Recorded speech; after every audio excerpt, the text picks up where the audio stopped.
Good morning, District 287 staff. I'm Regina Neville, Chair of the 287 School Board. On behalf of the board, I welcome you to the 2020-2021 school year, a year that will be different in every way imaginable. First, I want to thank you for your resilience, creativity, and effort as we navigate educating our students during a pandemic. I stand with all of you who have lost loved ones in these recent months. I particularly want to acknowledge the stresses of our staff, especially those who care for their own children while working from home, and many who support their own students with distance learning. It's okay not to be okay. We cannot underestimate the importance of taking care of ourselves. It's impossible to fill other people's cups from an empty vessel. Your well-being comes first. Please take care of yourselves and know that you are brilliant. You are valued. You are appreciated. You are awesome. We begin this school year with the reality that we continue to struggle with the injustice of systemic racism. Silence is not an acceptable option. It's necessary to show up. I take on my own responsibility as a white woman to see what I had the privilege of not seeing growing up and taking action. One step is my participation in a year-long equity cohort to address school inequality to better inform my role as a school board member. I intend to take many more action steps. Moments like now are why teaching is critical and why the work you do is so important. Educators have some of the hardest yet most important jobs in our society. There's a new appreciation and awareness for our teachers from parents, policymakers, and others. I saw a poll recently of parents from across the country. It found that 80% have newfound respect for teachers, and 69% believe being a teacher is harder than their current job. This acknowledges what we already know to be true. On behalf of the school board, I again want to thank you and let you know how appreciated you are. We are honored to serve as your board members. We are incredibly proud of you and of our students. Let's make it a great year.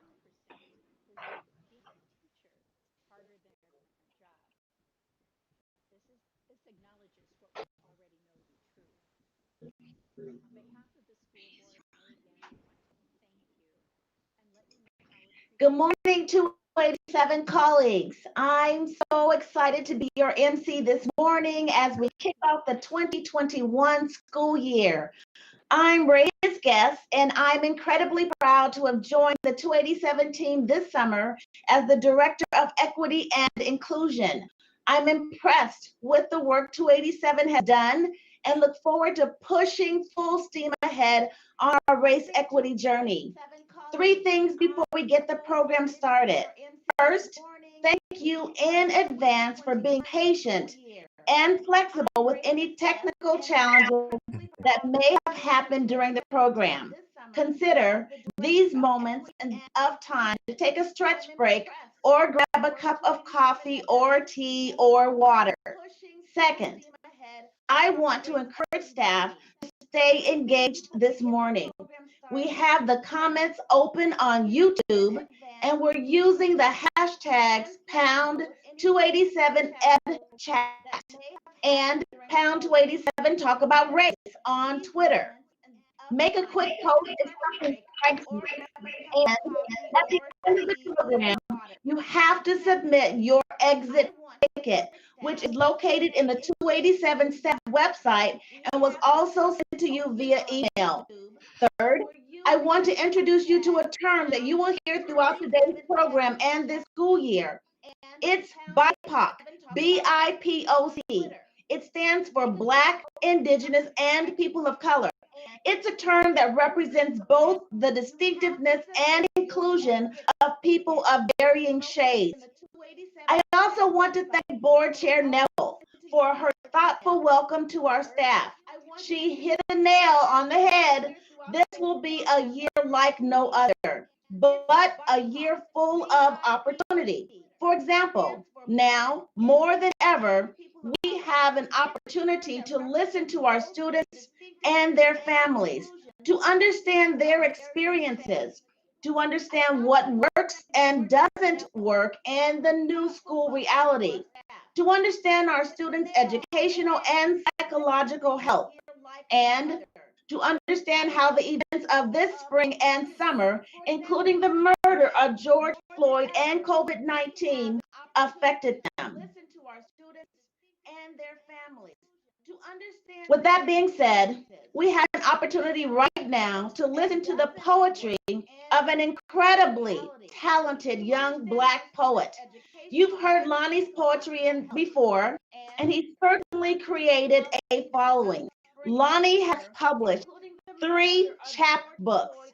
His chapbooks have been presented by award-winning poets at places like Moon Palace, have been brought in college curriculum by poets at Augsburg College, the New School in New York, and Carleton College.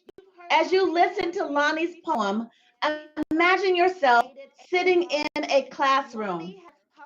This young poet is your teacher, and you are their student. Not a student in elementary, middle, or high school. You are a student of life.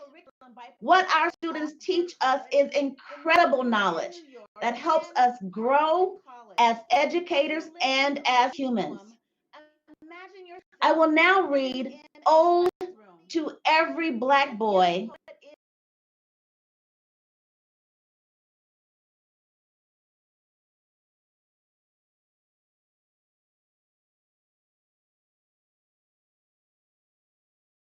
Boy in the living and the dead, but especially the living. Ode to the ones going to college and playing football and being who they are and not letting people get to them, even the racists. Mhm. Ode to the Black boys who don't stop and who stay proud. Ode to the Black boys who see other Black boys getting shot and getting abandoned. Ode to the Black boys in foster care who survive everything. Ode to the Black boys who get really angry and think no one cares and find someone to support them.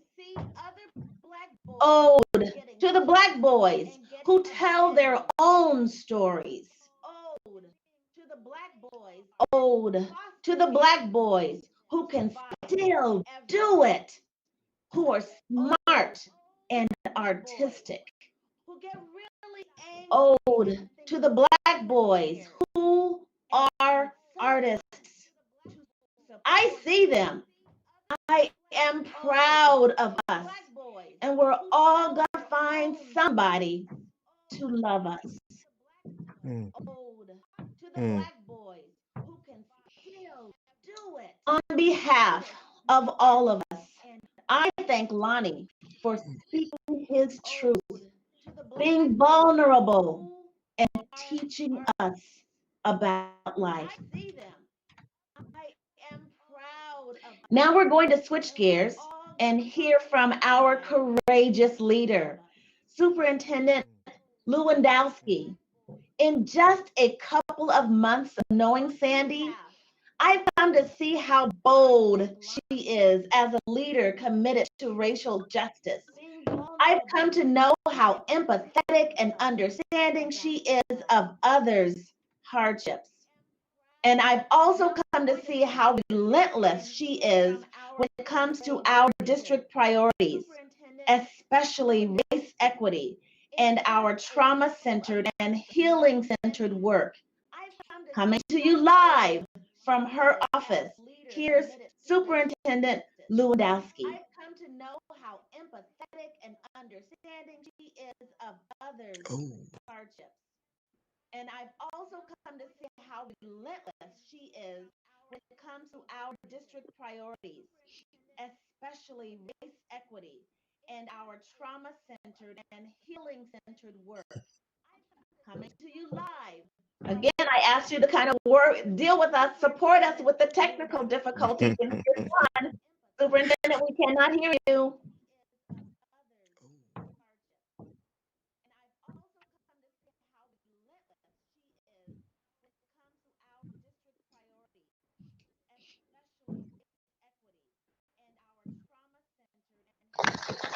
There we go.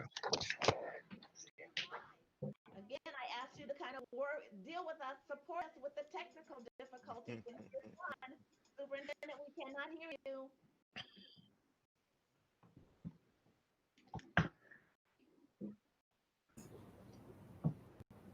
Radius, can you be sure to mute your mic? Yes, And anybody else that's not speaking, please mute your mic so we don't have that.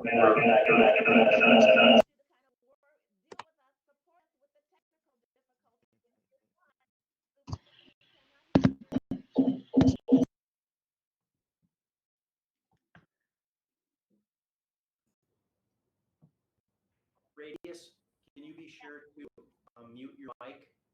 And anybody else that's not speaking, please mute your mic so we don't. Radius,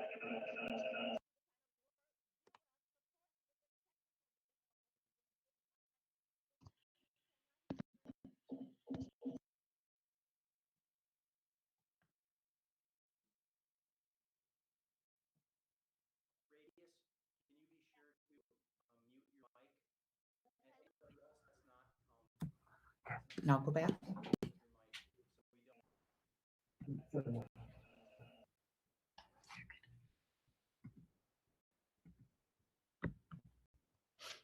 Let me know when she can start.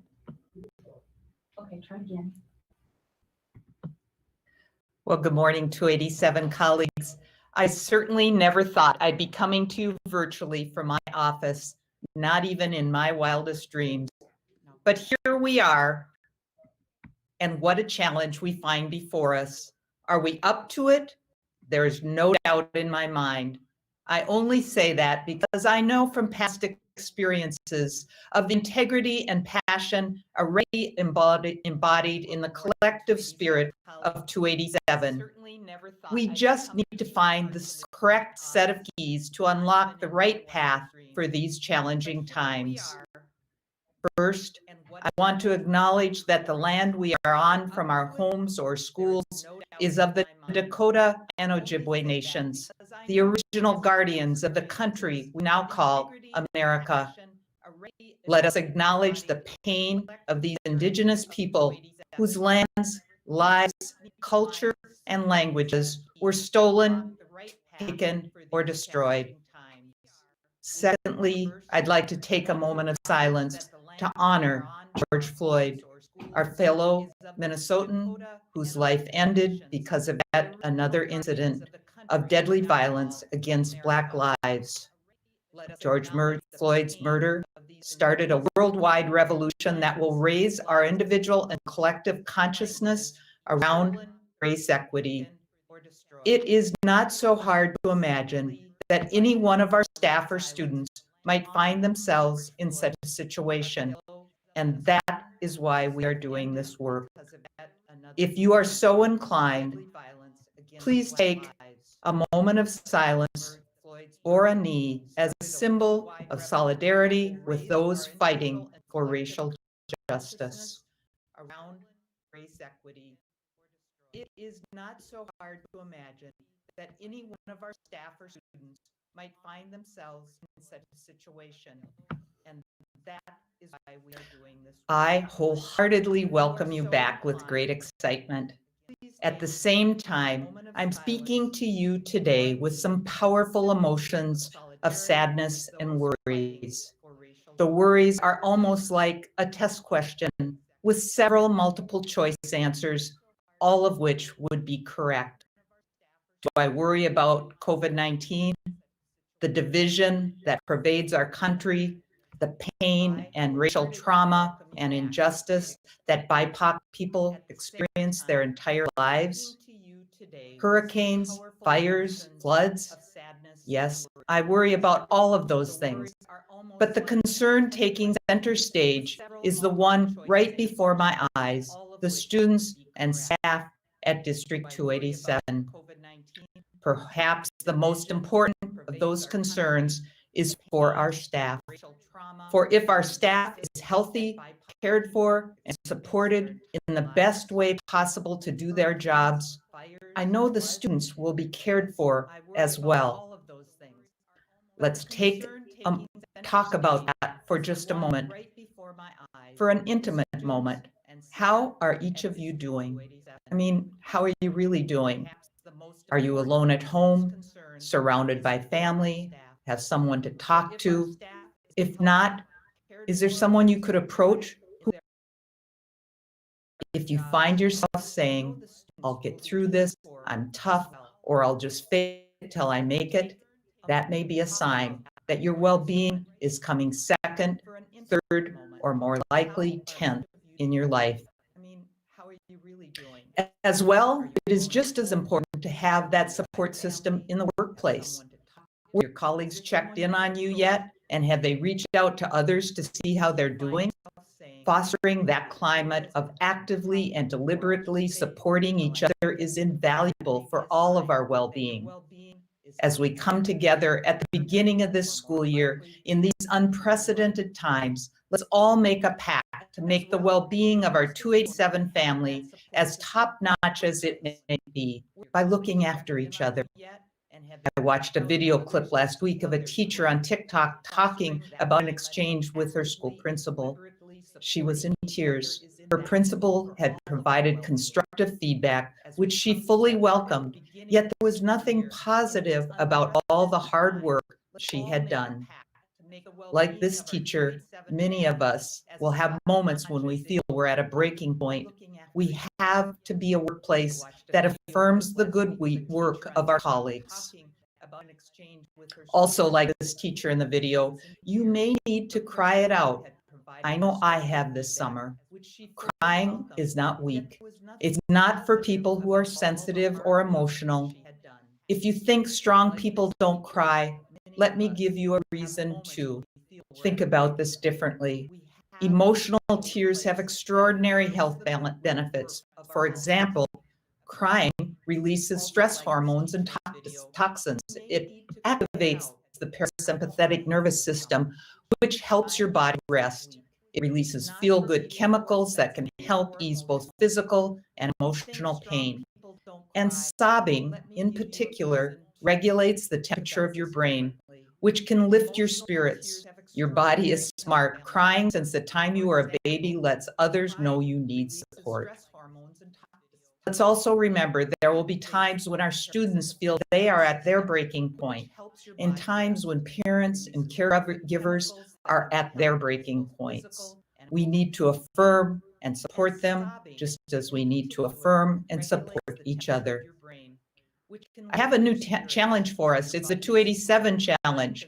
I challenge you to reach out to 3 of your colleagues to simply check in and see how they're doing. Then challenge each of them to reach out to 3 other colleagues. This family tree will have deep roots and grow strong and tall, and will make sure all of our branches stay firmly connected and supported. No doubt, this year will be different. It will be very different. We are dealing with 2 pandemics, COVID-19 and racism, and we must address both. It's a year where the intersection of race, trauma, and this pandemic will collide. Many are rightfully anxious and worried or scared. Many are uncertain about the times before us and the untold suffering from the times behind us. But I'd like to propose that this uncertainty isn't always bad. Perhaps we need a way to shift our mindsets about the year ahead. For decades, educational leaders have worked to reform America's public education system. But the system is not broken. It's working exactly the way it was designed to work. White students do relatively well, while their Black and brown peers fail over and over.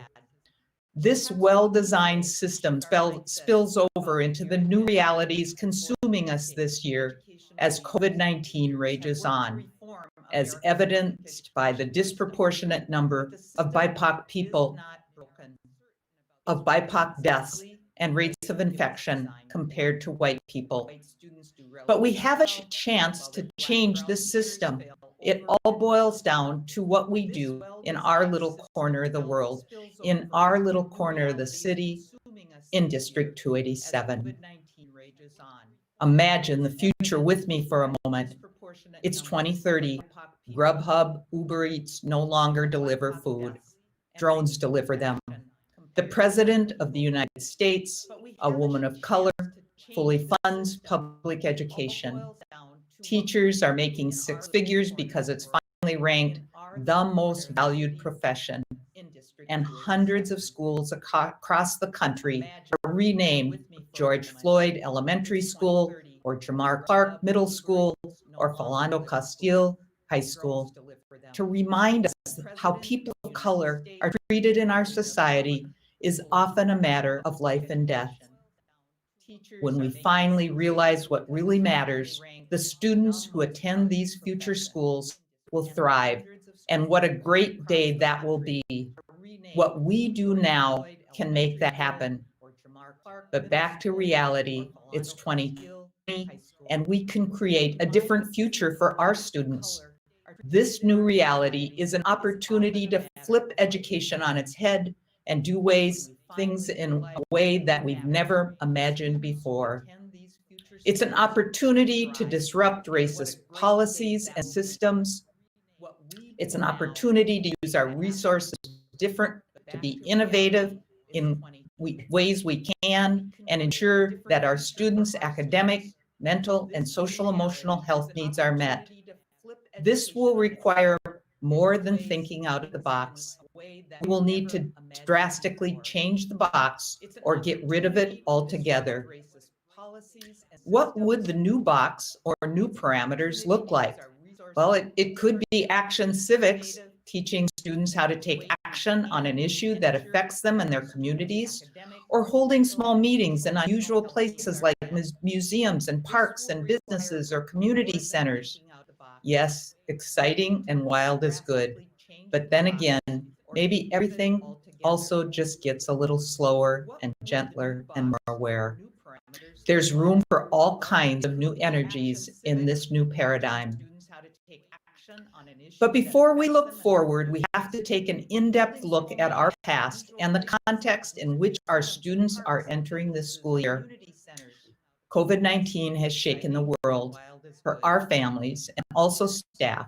This means some will come to school or work with more persistent and severe mental health conditions. Some families have lost their homes, many have lost their jobs, some need to work 3 jobs to make ends meet, some lost a grandmother, auntie, or brother to COVID-19, and many will have watched the 8-minute and 46-second video of a white officer pressing his knee against the neck of George Floyd as he said, "I can't breathe." Some were participants in the series of demonstrations that took place on our street. Some experienced being pepper sprayed, tear gassed, maced, or seeing police officers in riot gear and watching pain on a level many of us will never experience or understand. The deep wounds of racial trauma are wide open. Let's say their names. Trayvon Martin, 17, he was walking home after getting Skittles at 9/11. Tamir Rice, 12, he was playing with a toy gun in a park. Shanae Proctor, 18, she needed medical care while in police custody, but it was refused. Tyree King, 13, he was holding an air gun. Michael Brown, 18, he was walking with his friend. Ayanna Stanley Jones, 7. She was sleeping on her couch when a SWAT team threw a grenade in her family's apartment, burst into the house, and she was shot in the head. They had the wrong apartment. And Emmett Till, 14, he was alleged to have whistled at a white woman. They were children, Black girls and Black boys, and any one of them could have been one of our students. Let's let that sink in. Because one of my deepest fears as a superintendent is that I'll wake up to a phone call that we have lost one of our Black students in a police shooting. As a white woman with 2 white sons,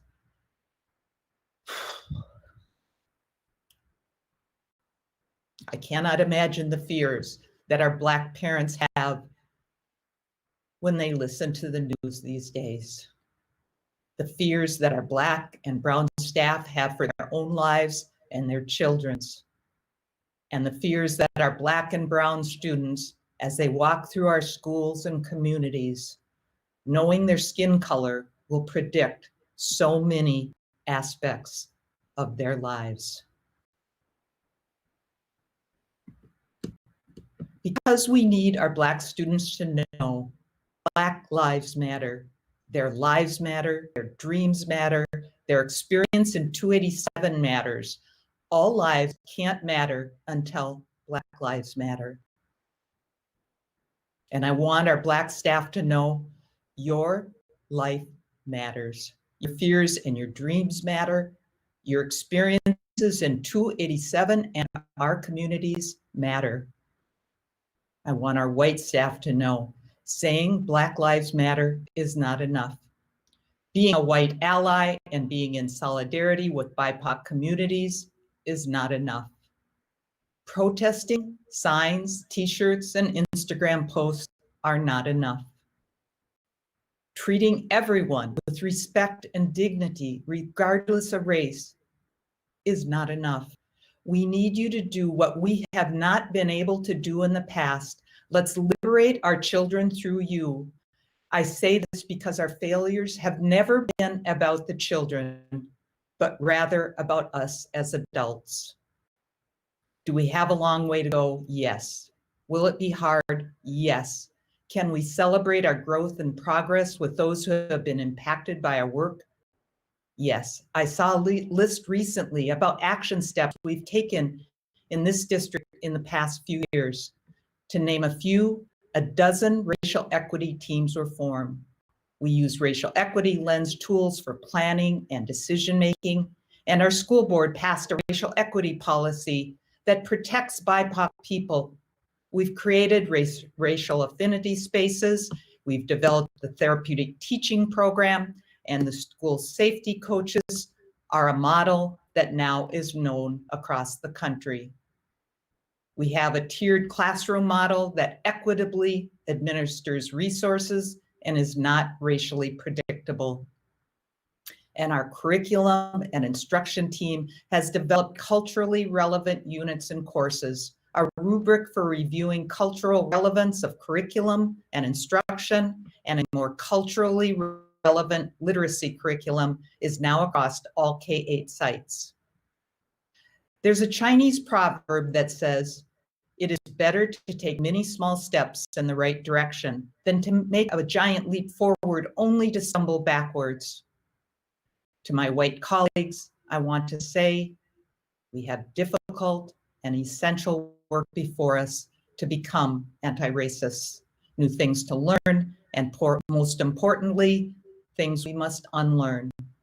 I invite you to ask yourself the question I have asked myself this summer. What silence or inaction am I responsible for that is perpetuating inequities? Part of this unlearning will require us to listen radically, believe what we hear, recognize other sides of the narrative, acknowledge wrongdoing, and disrupt the systems that led us to this point in the first place. You may have heard the Zimbabwean proverb before. Until the lion tells his side of the story, the tale of the hunt will always glorify the hunter. The stories we hear on the news, the books we read in our classrooms, the racial perspectives of American history. Are we seeking out the narratives that tell a different side of the story, the counter narrative, the story that has never been told? or the story you knowingly or unknowingly silenced or refused to hear. At the end of our last school year, our EAP provider, Sand Creek, held sessions with the BIPOC staff to better understand the experiences of people who work in our district. Those sessions provided white staff a counter narrative to what we white people in this district might believe. And this is what I've learned. Some BIPOC staff, there's a lot of talk about what the district would like to change, but there is lack of action after. Some BIPOC staff feel it's extremely difficult to advance up the ranks in District 287, while their white peers can do so easily. Some feel the ideas, attitude, and presence of Black people and other people of color are not wanted in leadership. Some feel that white staff do not understand cultures outside of their own. There were comments about our BIPOC staff wanting white staff to use their voices to call out their white counterparts on stereotyping, judgments, and racist behavior. Some of these examples included microaggressions such as comments on hair, comments on smells, or failed humor attempts. Some BIPOC staff feel there are inconsistent responses to conflicts, whether the employee is a person of color or white, and that their concerns are not heard by leadership. Some staff feel they are often labeled or are targets of retaliation once they raise a concern. The most difficult to hear was this: some BIPOC staff in our school district feel devalued as a person and as a human being. The sentiment from the staff who participated in these sessions are valid. I believe that these are your experiences, and I'm sorry we haven't done better. I hope that over the course of this school year, both I and my white colleagues can begin to address this feedback. The accountability starts with me and the leaders in this organization. My promise to you is this: I will interrogate my whiteness and my anti-Blackness. I will have bold and courageous conversations with the leaders of our school and with the district. I will be curious and open, and I will reflect on my own fragility and defensiveness. And I will create a culture where talking about race and confronting systems of whiteness is the norm. And finally, I promise that what I expect of myself, I also expect of the leaders of this organization, and I challenge you to do the same. Race equity is a tool for systems change. All of our policies, procedures, programs, curriculum, hiring, recruiting, and retaining, how we spend our money and who we do our business with, and so much more, will be examined using a race equity lens. We will use accountability tools like moving racial consciousness into action tool and the equity impact analysis tool to hold ourselves individually and collectively accountable. I give you permission right now, today, to approach me, email me, or call me if I say or do something that doesn't reflect these promises. I won't be perfect in this work. It's not if I will mess up, but when. This work is about impact, not intent. Impact on our students, our families, and our staff. And I want you to know I will hold myself accountable, but I will also need you to hold me responsible. If the perpetuating of the inequities is due in some small or large part to my silence or action, then you must tell me, and I promise to listen and to act. In the past several years during this back to school stage, I've shared some of my beliefs. This summer has only deepened the passion with which I share but act on these beliefs. What we have all been through this summer, COVID-19, the pain and rage and heartache of racial injustice has brought things to a head. brought the realities of what we are dealing with into sharper focus. I believe that Black lives matter. All lives can't matter until Black lives matter. I believe that we must bring awareness to the often invisible names and stories of Black women and girls who've been victimized by racist police violence. Hashtag say her name. Breonna Taylor, Sandra Bland, Miriam Carey, Michelle Casso, Rikia Boyd, and Kayla Moore, and Kyam Livingston, and so many others. I believe they deserve justice. I believe that police officers have no place in our District 287 schools, and replacing them with student safety coaches was one of the best decisions we have made. I believe that no child should be separated from their parents or live in containment because of the difficult decision to enter our country. And I believe it's about time that a woman of color is on a presidential ticket. I believe none of us are free until all of us are free. I have a seemingly simple but important question to ask of each staff member in District 287. Do you want to work at 287? I'm asking this because we are about to embark on a whole new level of anti-racist work in our school district. This is the biggest priority for this school year. We'll be doing deep work on diversity, equity, inclusion, implicit bias, and race. And it's going to be awkward, messy, uncomfortable, emotional, and difficult, and we just need to accept it. If you are on the fence, have tolerated or are indifferent to racial equity and anti-racist work, or think that this too shall pass, then 287 is not likely the right employer for you. If you want to engage in anti-racist work and are willing to interrogate your own beliefs and practices, have difficult but important conversations with your colleagues, and recognize aspects of whiteness like fragility and defensiveness within yourself, and understand that the success of our students reflect the quality of our collective instruction, then you know for sure that 287 is the place for you to continue your journey. I have a small request. I have shared my beliefs and promises with all of you. If you are willing, I'd love to hear yours. We've created a Flipgrid, a video sharing tool to collect the diverse perspectives of our 287 staff. This prompt is simple. What are your personal beliefs and promises about race equity, and anti-racist work? This link to submit your video is in the email you received earlier today. Colleagues, this week, all of us will be taking in a lot of new information as we prepare for the school year. I read a tweet this weekend that summed up the most important mindset that educators can have this year. And if there's only one thing that you remember from my speech, it is this: we cannot forget our purpose in the classroom and education.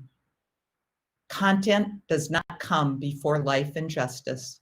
It's a means for justice and should sustain life.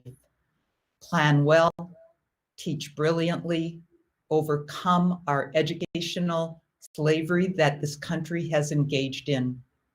Think deeply, teach justly. To close my speech, I would like to share the words of Representative John Lewis, a civil rights activist and 33-year servant to our nation, and he wanted the world to hear this on the day of his funeral.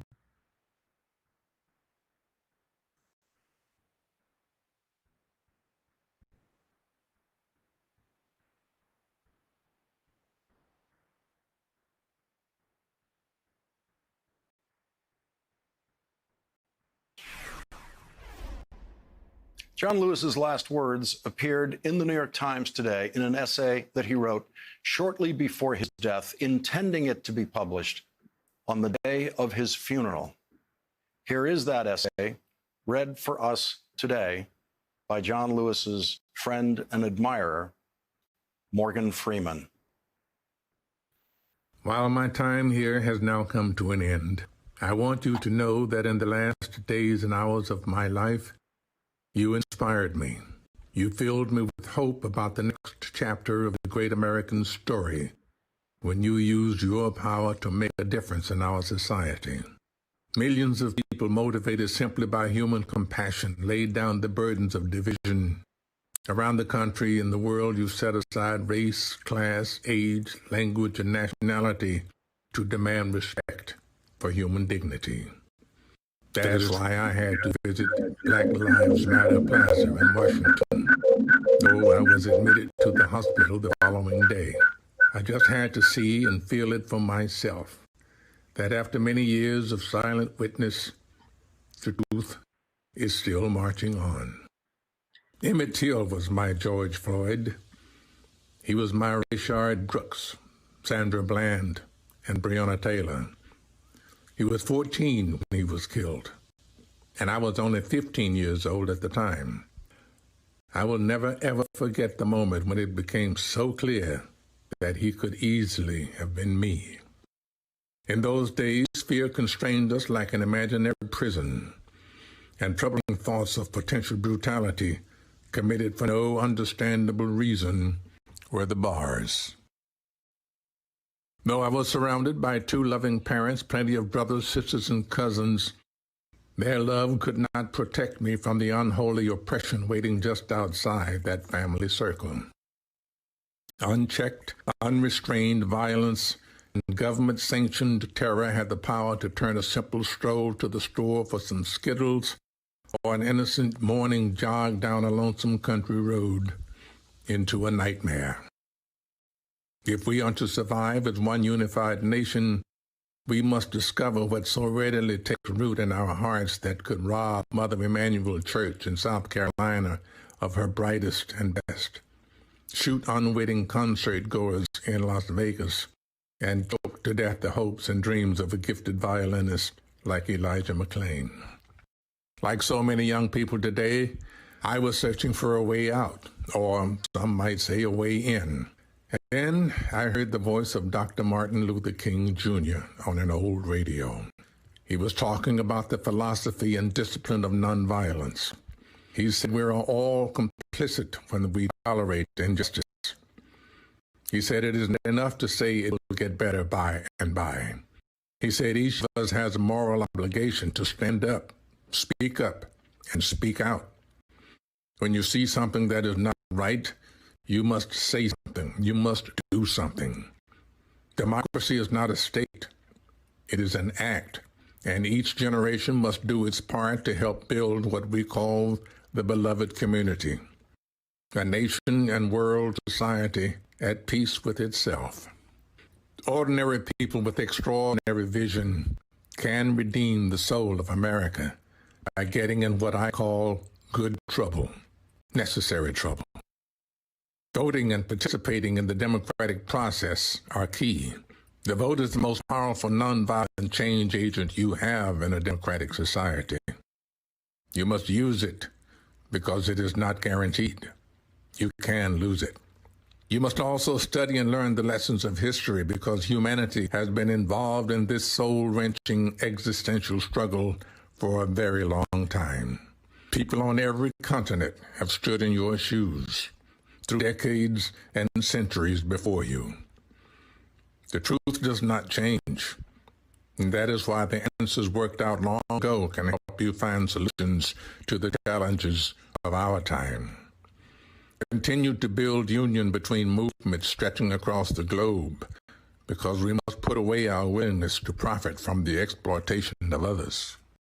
Though I may not be here with you, I urge you to answer the highest calling of your heart and stand up for what you truly believe. In my life, I have done all I can to demonstrate that the way of peace, the way of love and nonviolence is the more excellent way. Now it is your turn to let freedom ring. When historians pick up their pens to write the story of the 21st century, let them say that it was your generation who laid down the heavy burdens of hate at last, and that peace finally triumphed over violence, aggression, and war. So I say to you, walk with the wind, brothers and sisters, and let the spirit of peace and the power of everlasting love be your guide. John Lewis gets tonight's last word through the voice of his friend, Morgan Freeman.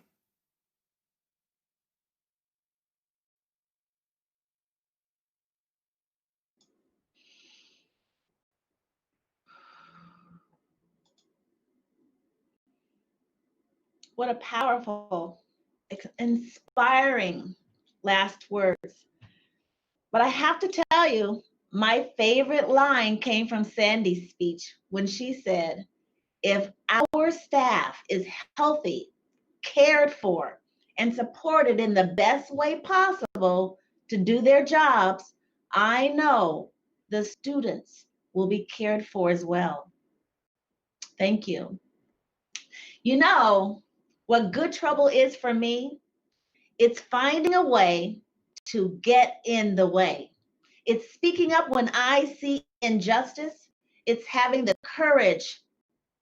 courageous conversation and experiencing discomfort and at all times pain. It's recognizing that when I need racial affinity to process my own experiences, because race equity work can be simultaneously energizing and exhausting. It's recognizing when I need white allies to work with their white peers to process their experiences as white people. I invite all of our staff to get in trouble, good trouble, necessary trouble this school year. Before I introduce our speaker, I want to remind you that we will dedicate some time at the end of the speech to address 4 questions and answers. So be sure to submit any questions you have for Resmaa in the Google form that was provided to you by email earlier this morning. Now, I have the honor of introducing our speaker, Resmaa Menakem. Resmaa is a healer, author, and trauma specialist. His book, My Grandmother's Hands, is a New York Times and Washington Post bestseller. But this man is not about the accolades. He coaches leaders like us in 287 on how to do the embodied work to gain the cultural maturity to lead and build community within ourselves, our colleagues, our community, and movements. Our work with Resmaa and Justice Leadership Solutions will set a course for how 287 leads in healing historical and racialized trauma carried in the body and the soul. Please join me. Let's welcome Resmaa. Hey, everybody. Is that how we do it? We do it like this now? Okay. It's good to see all your faces. I've been sitting here for the past 20 to 30 minutes, listening to Sandra, then listening to the ancestor speak to us. And this is the fourth one of these that I've been doing over the last couple of weeks, where school districts have asked me to come in and talk to them about how do we begin to kind of address the issues that have, vexed our country since its inception, even before its inception. Remember that, America did not become American until 1776. The issues that we're talking about actually existed way before that. The issues of who is human and who is not. The issues of who is a separate species and who it's acclimated to being part of the human family. Those questions have been sewn into every structure of America. And so even before we began to try and, take our own kind of bite at the apple with regard to dealing with race, I think we have to begin to think about contextualizing what it is that we actually mean. That the things that we're experiencing right now are not just something that just popped up yesterday. They have a long storied history, a long storied mores and roots. And so those things cannot just be wiped away with a cognitive change, a cognitive understanding. There is something that we must do that involves the body. As I like to say, embodied anti-racist practice, embodied anti-racist culture building, embodied anti-racist container building. We have to begin to create those types of things that don't currently exist. And so, as I was listening to Sandy, one of the most profound, or Sandra, one of the most profound things that came up for me was one of the things that she said, both at the beginning and at the end. At the beginning, one of the first things she did was acknowledge indigenous people. And many times when we I've heard people do that a lot. It's almost become like a thing, a rote thing that people do, right? They I want to acknowledge Dakota people. I want to acknowledge this, I want to acknowledge that. And I think that one of the things that can happen is that can become performative too. And the thing I appreciate about what Sandra did is that when she said it, there was something that happened in my body that I experienced, that the way that she was saying it, I had a sense of authenticity to it, right? And that sense of it can't be something that we just act like we don't experience anything. There's something that happens to us when we hear somebody talk and we watch their face and we track what's happening, right? We have an experience, and many times that experience is not given any type of credence. It's something that we just blow away or blow off and continue to, like, we got to get to the lesson plan, or we got to get to this, and we got to get to that. And what I'm saying is we have to slow down and experience and listen and work with the energy of that. And so I really appreciated not just what she said, but the energy and the vibration of the energy and the vibration of authenticity that came along with it. Our kids, many of the kids that y'all work with, have had to develop the ability to operate and deal with vibes, deal with vibrations, deal with what's showing up that I can't articulate in a verbal, in necessarily in a verbal way, but I know I'm experiencing something. And the energy of it is positioning me and pushing me in a certain way. Our kids have had to work with vibes, especially if our kids are housed in a Black or brown or indigenous body. They've had to operate because their people's very survival has depended on understanding that as a barometer, as using their bodies as barometers. And so you can say, as a teacher, you can say certain things that you think are supportive, are understanding, are the right thing to say, and the way that the bodies of culture, the kids' bodies of culture, the way that they pick up on it is the totally exact opposite of what you're trying to communicate. And that has to do with how do we begin to develop a culture that can actually hold the concepts of race and resource and authenticity?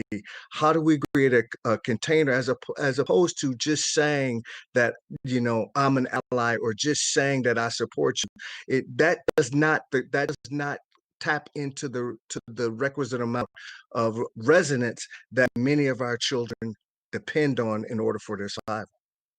And so when Sandra said some of those pieces, I picked up something. The last thing she said is, do you want to work at 287? I think that is as a leader, that is a very important thing, and and it is, and some of you may have picked that up and said, had kind of like a recoil response, like, wow, I want to be a teacher, but that just kind of put me back on my heels. That is, those types of responses are important and necessary. The idea that a leader is saying, I want to be held accountable, and I will hold you accountable in partnership. and that at 287 we're going for something bigger than we have ever gone for in the past years. Not just because we have a new, not just because we speak our mission statement, not just because we have got some new understanding or some new curriculum.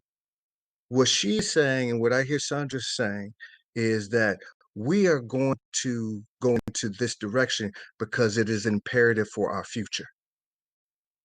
We are going into this direction because 287 actually has the capacity at this point to be a beacon and a light for how to do this work. Right? And if you want to do that type of work and you want to be part of that, understand that it is not an easy path.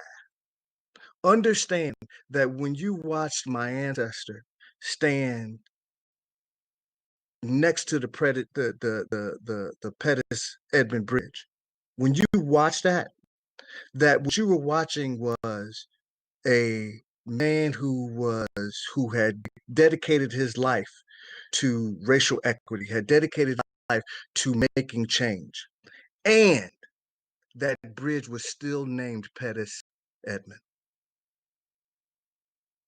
Think about that. All of the work and everything that he did, and that bridge was still named after somebody that had that to our people was not a hero. Okay.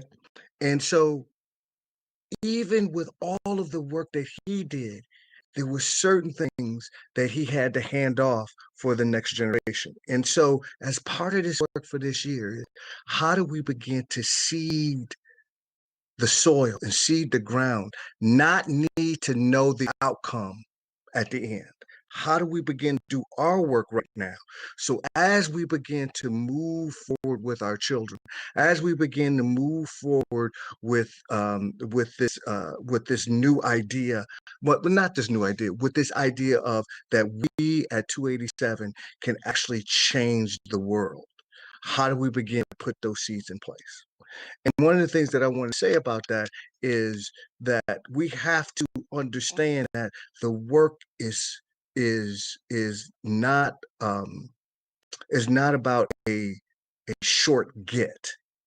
It is about how do we slowly do the things that will allow us to transform. How do we slowly begin to do the things and do the work both individually and communally that will allow us to be able to hold the actual transformation that we say we want to have.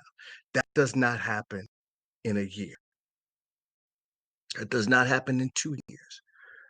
Many of the organizations that I'm working with across the country, I've been saying it takes 9 generations. It will take 9 generations for us to begin to get to the heart of the of race. It will take 9 generations for white folks to even be able to know what the race thing is, because the very structure is predicated on the white body being the standard of humanity. I want to say that one more time. And I want you, as I say that, I want you just to track what happens for you when I say that. That we live in a society and we live in a structure and in a world where the white body is the supreme standard by which all bodies' humanity shall be measured structurally. The race question in this country and in this world is really not a race question. It is a species question. Is Radius primate? Is Resmaa a monkey? Is Resmaa a different species? That question has been woven through every institution of America. And the answer to that question is Resmaa and Radius are not structurally human based on pigmentation. Now, now to hear me say that, your body is doing something as you hear me say that. Something is happening to you right now as you hear me say that. There is a push back on that. There is a collapsing on that. There is a wanting to run on that. There are pieces that are happening to you. And what we have to begin to do as a 287 community is be able to slow that down, because that energy actually fuels what we do. That energy actually fuels what we say. Unexamined. And 287 this year has to be about examining that energy. 287 this year you have such an opportunity here to actually create the standard by which education will be done for our children. But you're not going to get there without slowing this down and examining these pieces. What organizations do, what they have done in the past is when they begin to embark on dealing with race, they begin to say, let's just have some conversations. Let's get in the room and let's start talking about race, right? And what ends up happening is that the bodies of culture begin to roll their eyes and go, I do not want to do this again. I don't want to have this experience again. An experience that bodies of culture have when they get involved with diversity and equity conversations is the experience of what I call filleting. And what I mean by that is that they are filleted open in terms of their narrative, in terms of their story, and they leave feeling opened. And the white bodies end up leaving feeling and experiencing a sense of, okay, I got something from that, or there was I got some education or something, but no place to hold that education. And so everybody ends up leaving that interaction feeling bad and worse. And it's because no container had been built to hold the charge of race. The idea of race actually has a charge to it. It has a weight to it. It has a texture to it. It has a speed to it. And so when we go and just open it up with no preparation, with no container building, with nothing to contain the possible cooking that can occur, people break apart and they never want to have that experience again. That brings me to the place of, when we're talking about race, we are inherently talking about not just being trauma informed. That's been buzz for the last couple of years. How do we become trauma informed? How do we become not how do we become trauma informed, but how do we become racially trauma informed? Right? How do we get the education so we can be informed about how race is actually can actually be traumatic? How the idea of race in and of itself can actually keep people stuck. And what I would say to you is that what I heard Sandra say is that is not enough. It is not enough to be trauma informed this year. We're going to have to work on how do we become trauma responsive. How do we become trauma responsive and not waiting for something to happen, but actually understand that these things like Sister Brianna, things like Emmett Till, things like Philando Castillo, things like Brother George Floyd are not episodic, they're structural. Not waiting for a quote unquote racist incident, but understand that racism and white body supremacy is woven into the structure. So there's actually an opportunity to address it as opposed to addressing it as an episode. This stuff is not episodic, it is structural, it is philosophical, and it requires us to develop a different discipline. And in developing that different discipline, that means you're going to get uncomfortable. In developing that different discipline, it means that we're going to have to begin to look at those things. And that's why Sandra saying, do you want to work at 287 is so important. And if you don't, there's no harm, no foul. But what I heard Sandra saying is that this is the direction that we're going in. This is what we're going to be doing. It's going to be messy and painful. We're going to be building a plane while we're flying it. And we're going to make mistakes. And if that's the case, and if we're going to do that, I need to know if you can handle that. And you may not be able to handle that, and that's fine. The commitment to the work that we're going to be doing is not just for us. It is about laying the seeds and thinking, and not just thinking, as she said, not just thinking outside of the box, but thinking that there may need to be a new box. How do we take the curriculum? How can 287 take a curriculum and have it be responsive to the population that you serve? Are there ways to do it that we know all of the holes of the curriculum as it has existed? We know the holes. We know the holes in terms of how indigenous children do not see themselves in the curriculum. And it ain't enough just to put images in the room. What is the narrative that can stir in the belly, in an embodied sense, of those children? What are the narratives? What are the understanding? What are the embodied narratives that can be used to draw out the resource in indigenous children,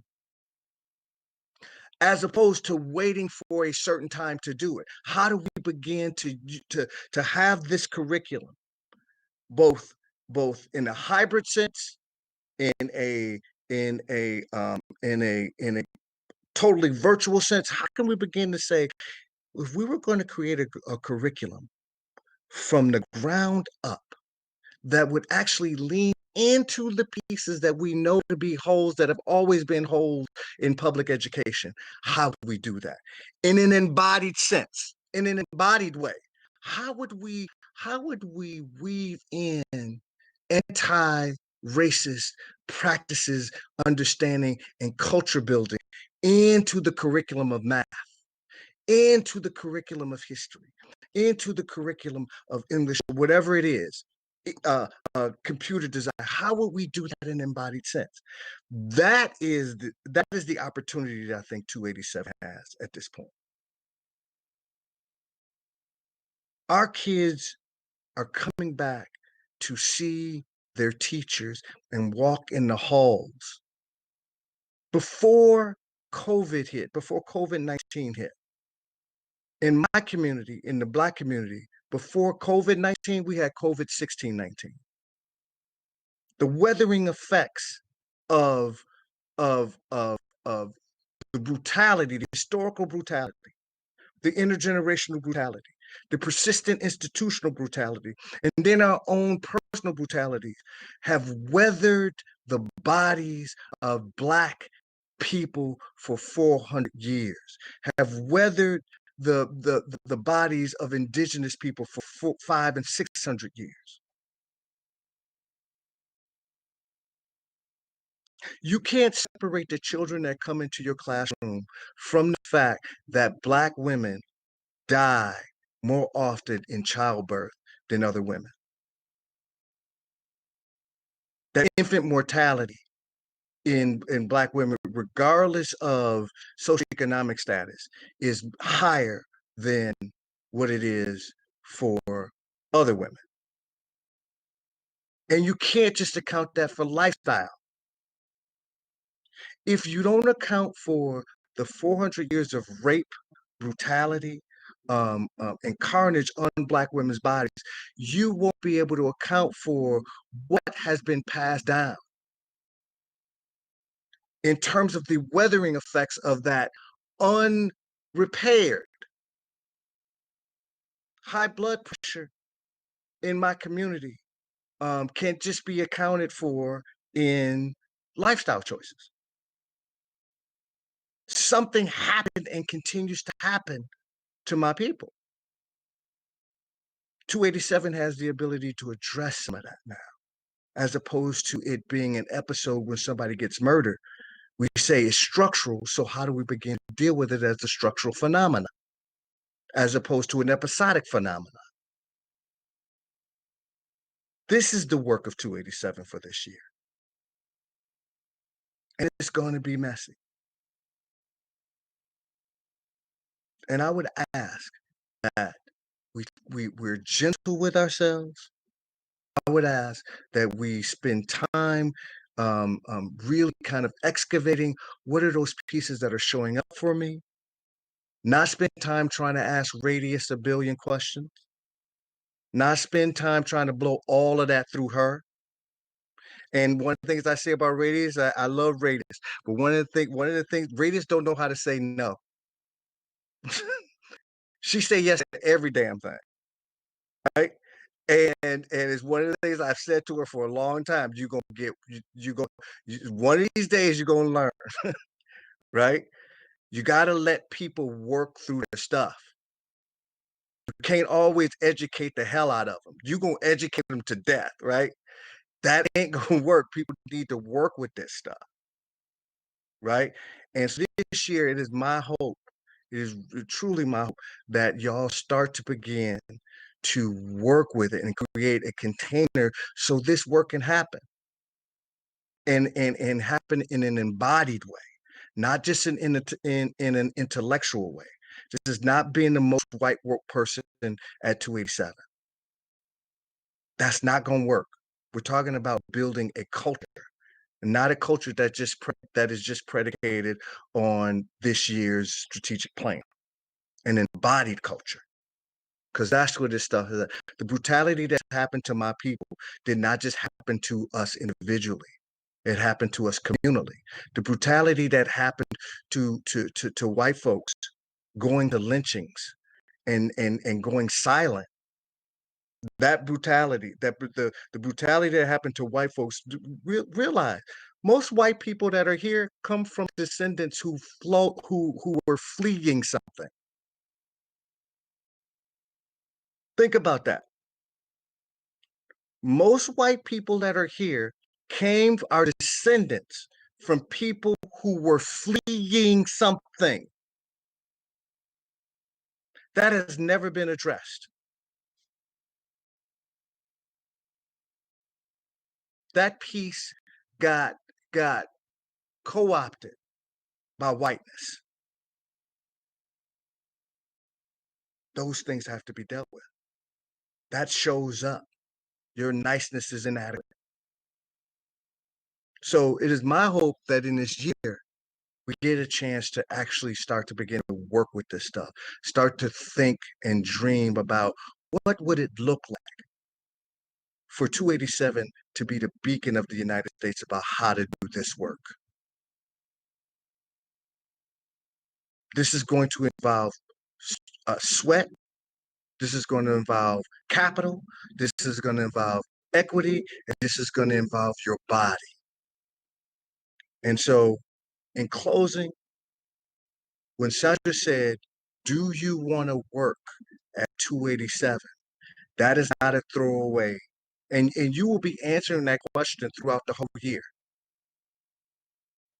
That is not a throwaway statement. That is a very important statement. What she's saying is, I want you to evaluate this every day. Every day. This is not a question where she's saying, I want you to raise your hand. Yeah, I can't do this. I'm tapping out, Sandra. I'm going home, right? That's not what she's saying. She said, every day, I want you to ask that question. Do I want to work here? And am I willing to go through this? And that is an everyday question. And if the answer is yes for that day, beautiful. Let's get to work. Just want to say thank you for allowing me to spend this time with you. And Radius, if people got questions, I'm willing to listen. All right. Woo! Thank you, Resmaa. Thank you. Colleague 287, we're nearing the end of today's program, and quite a few of you have submitted questions. So be sure to submit your exit ticket once we close the virtual event. You can find it in the email that was sent to you earlier today. So let's answer some questions. And so I guess because there are so many questions, I really need to know how many questions you want to respond to that will help me. Let's start. Let's you know I can run my mouth, so let's start with 3 and then see where we go. See where we go there. Go. So the first question that I want to share with you says, how can I, as a classroom teacher, teach my students the proud history of their ancestors' culture without creating trauma? That's a beautiful question.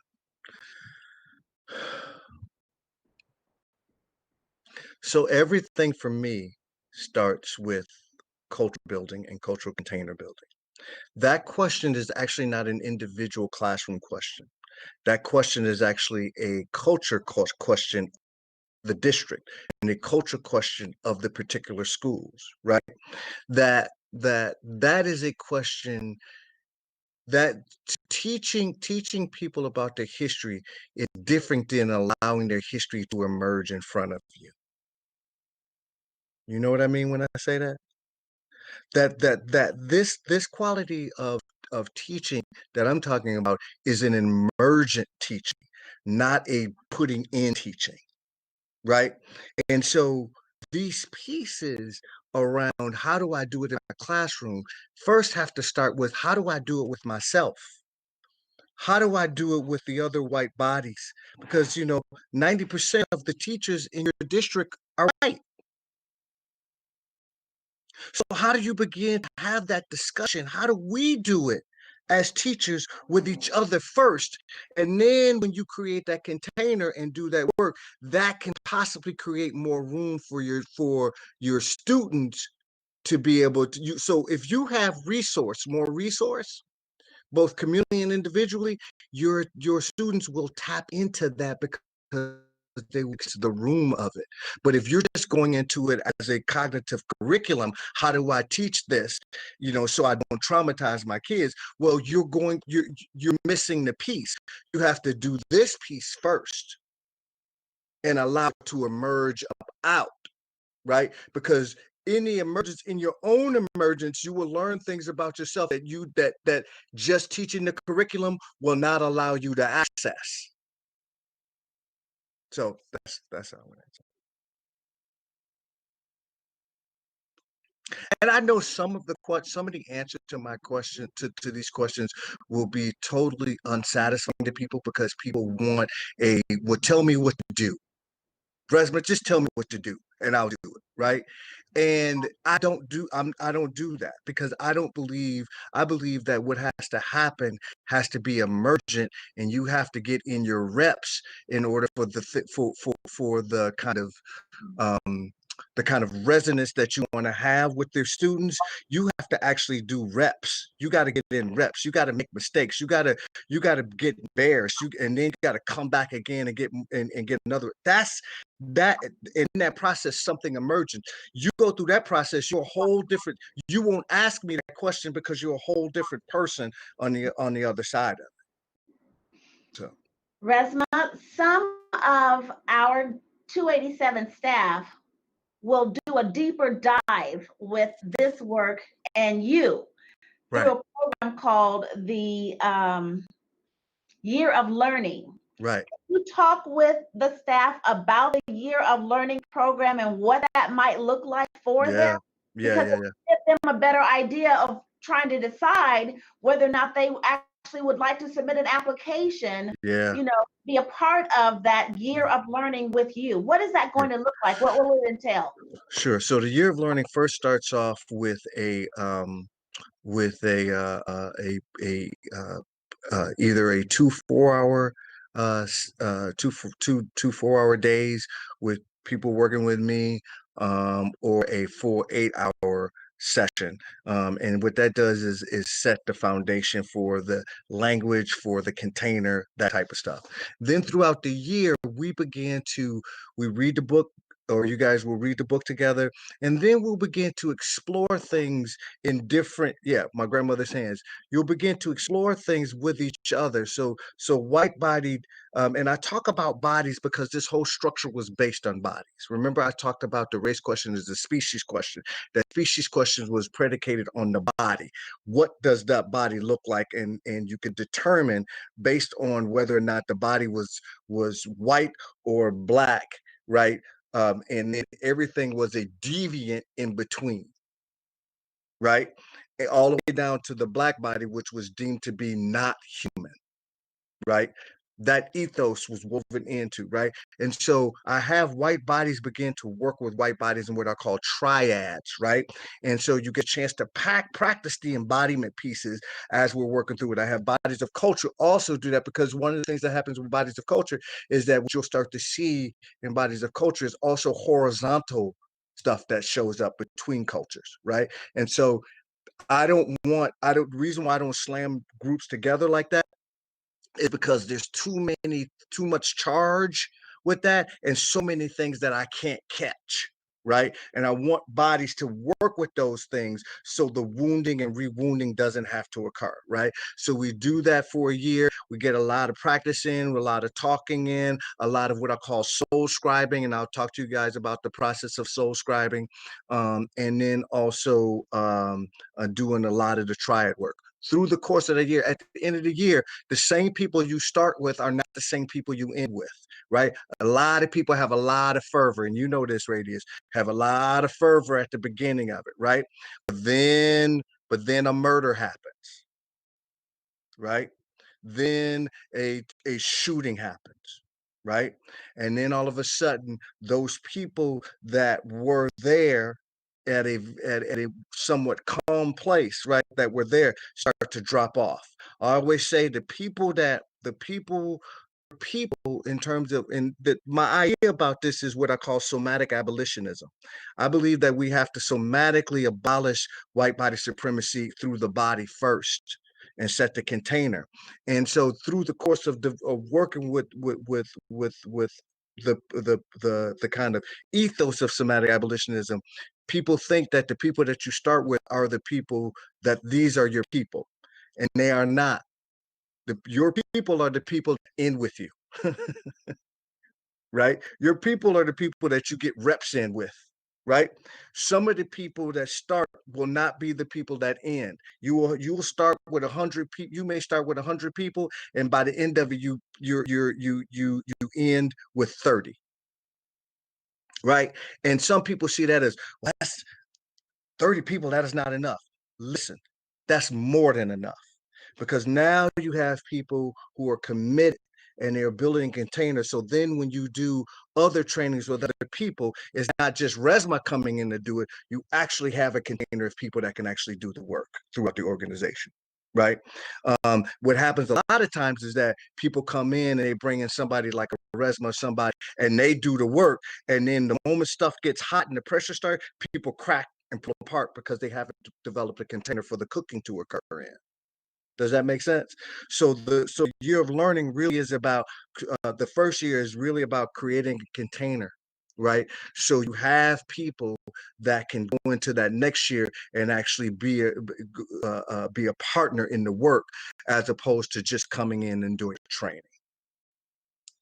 And let me say this, in organizational work, this is the process that I believe works better than what I used to do before. And that was coming in, doing some work with people and doing this actually works better and is less brutal on bodies of culture, right? It's less brutal because it's not just one person or a group of people that are the quote unquote diversity people, right? It has to be both a vertical, horizontal cross section of people in that first year, right? From everybody from the custodian all the way up to the superintendent that is involved in that process. So. Yeah, thank you so much, because we talked about the depth and breadth across the organization should be involved in the change process. Yeah. One more question, because that was two. So the last question is, in our very divided world that seems to condone and legitimize overt racism, I find myself seeking new ways not only to balance the pain that brings, but actively try to develop the language to use to speak out. Yes. We're barraged with information and opinions. Yeah. What one specific thing that you could wish schools and staff would do from your perspective to bring humanity forward? We live in a structure. We all have a tremendous amount of both, a tremendous amount of individual resource. We have not cultivated communal resource, right? And white people in particular have not cultivated communal resource as it relates to being anti-racism and anti-racist practices, right? You know, so I've been doing this for a while. I've had white people come up to me and say, I didn't know that this was happening. And my eyes are opened up now. And on a level that sounds very like, that sounds like, that sounds like a very nice thing to say, right? But those types of things are very wounding, right? Because what it suggests is that 400 years of my brutality, 400 years, 500 years has gone past you.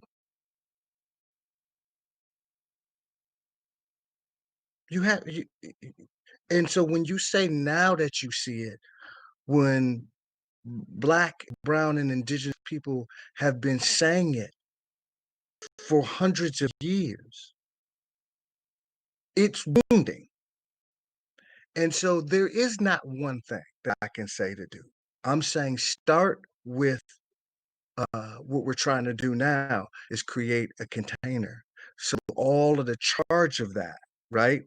The idea of bringing humanity back is 400, 500, 600 years behind the 8 ball on this, right? So if we think we're going to bring it back simply by changing our cognitive stance, that's not going to work. We've got to create it, right? So what I would say is we have to create a container first. Are there rules? Are there rules of decorum? Are there rules around, just basic rules around? Yeah, there's some rules, right? You don't want to cuss nobody out. You don't want to write all that different type of stuff, right? But but that's not anti-racist practices. That's not anti-racist culture building, right? Embodied anti-racist practices and culture building. That's what I'm talking about. That's somatic abolitionism. And so for me, that question really is it's one of those kind of quick questions, like, tell me one thing that we can do to do this. Well, if that was going to be the curative element, I would keep saying, here's the one thing you can do. If that really was the curative piece for this, that's not the curative piece. The curative, because even if I say it, you don't have a communal culture that can hold whatever it is that I'm saying. So let's be about developing the community, the container first. That's what I would say. Once again, thank you, Resmaa. You're very welcome. I'll talk to y'all later. Bye. Bye-bye. To everyone, I hope you have an awesome, awesome week. Reconnecting with your colleagues and learning everything our minds can consume this week as we prepare for our students. Enjoy your lunch from wherever you are, and we'll see you back in workshop sessions this afternoon at noon. So to everyone, please, I have enjoyed being your MC. I look forward to collaborating and partnering with you on this very, very important work. Please submit, watch for the applications to be a part of the Year of Learning with Resmaa. Enjoy the rest of your day. Bye, everyone.